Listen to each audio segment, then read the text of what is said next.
तुमच्या सर्वांचं अगदी मनापासून स्वागत आहे। तर आज स्पेशली आम्ही इव्हिनिंगच्या वेळेस मंदिरामध्ये चाललो आहे। म्हणजे आम्हाला दुसऱ्या पण मंदिरामध्ये जायचं होतं, म्हणून आम्ही इव्हिनिंगचा प्लॅन केला होता।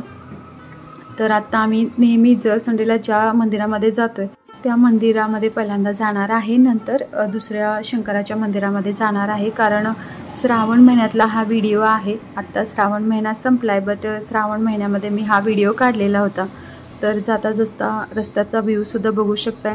केरळमध्ये जस्ट तुम्ही जर्नी जरी करत असाल तरीही खूप छान वाटतं, मन असं हॅपी होऊन जातं, प्रसन्न होतं। एवढं छान इथलं क्लायमेट असतं, सीनरी वगैरे मस्त असते, असं वाटतं की बघतच राहावं।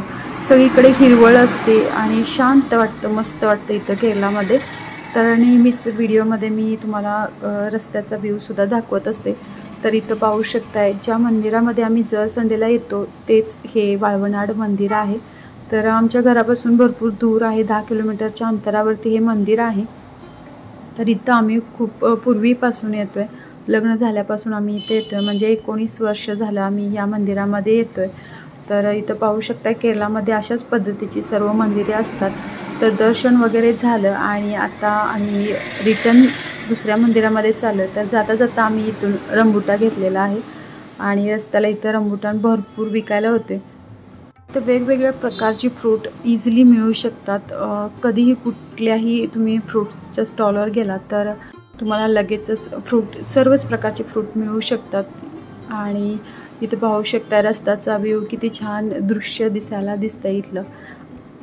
जर कधी तुम्ही सुट्टीमध्ये केरळ फिरण्याचा प्लॅन करत असाल तर नक्की एकदा केरळला व्हिजिट द्या। इथं भरपूर टुरिस्ट प्लेस आहेत, वेगवेगळी ठिकाणे आहेत आणि खरं तर ही ठिकाणे बघण्यासारखी आहेत आणि प्रसिद्ध मंदिरंसुद्धा तुम्हाला केरळमध्ये दिसतील। तर इथं पाहू शकता, आम्ही शंकराच्या मंदिरामध्ये आलो आहे। भरपूर गर्दी असते इथं, नेहमी खूप मोठं मंदिर आहे, बट मी आतला व्ह्यू काही काढत नाही कारण इथं जास्त फोन आतमध्ये अलाउड नाही। तर दर्शन वगैरे छान झालं आणि आता आम्ही कॅफेमध्ये चाललो आहे। तर चला दाखवतो की आम्ही आज स्पेशली काय काय ऑर्डर करतोय ते। तर केरळाचं स्नॅक्सचं जे प्रकार आहेत तेही वेगवेगळे असतात, तर नेहमीच व्हिडिओमध्ये मी दाखवण्याचा प्रयत्न करते आम्ही काय घेतोय ते, म्हणजे तुम्हालाही आयडिया येईल। तर इथं ॲपल शेक घेतलेला आहे आणि मुलांनी चॉकलेट शेक घेतलेला आहे, म्हणजे चॉकलेट शेकमध्ये बनाना वगैरे टाकून ते शेक बनवतात। आणि इथं केरळाचा स्पेशल स्वीट छोटा परोठा घेतलेला आहे, तर याची टेस्ट मस्त असते। पायनॅपल ज्यूस घेतलेला होता, मस्तपैकी एन्जॉय करत गप्पा मारत आम्ही इथं खाऊन घेतलं आणि नंतर आता आम्ही घरी जाणार आहोत। जर तुम्हाला हा व्हिडिओ आवडला असेल तर जास्तीत जास्त शेअर करा।